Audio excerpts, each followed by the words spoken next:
Today on CCX News, a divided House. The results of Tuesday's election now leading to an unusual outcome.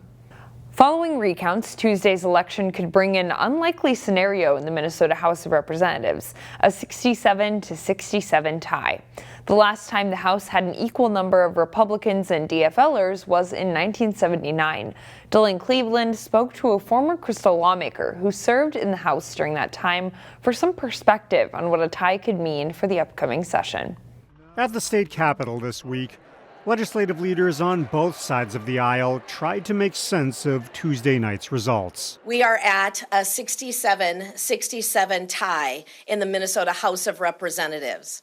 When we talked about balance, we wanted a little bit more than that. I will be fully honest with you. Minnesotans certainly sent us a tied Minnesota House. So what they are asking us to do is to work together and be productive.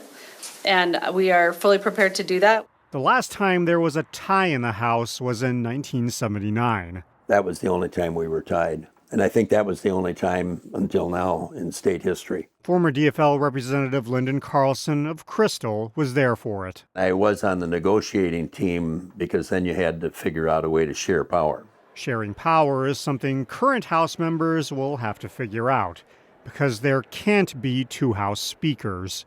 In '79, Carlson said it took them several weeks to come up with a plan. And our offer was that we'll give you the speakership in exchange for having a one-vote majority on the Rules Committee.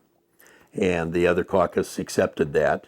At the Capitol, Hortman was lukewarm on that historical precedent. The model that the Minnesota legislature adopted, the Minnesota House adopted in '79 seems a bit archaic, seems like it's not really a fit for modern times. So how this all plays out remains to be seen.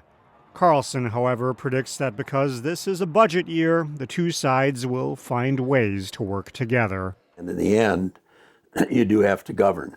And that will in and of itself drive some compromise.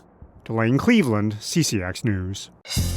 Find more local news stories at ccxmedia.org and follow us on social media.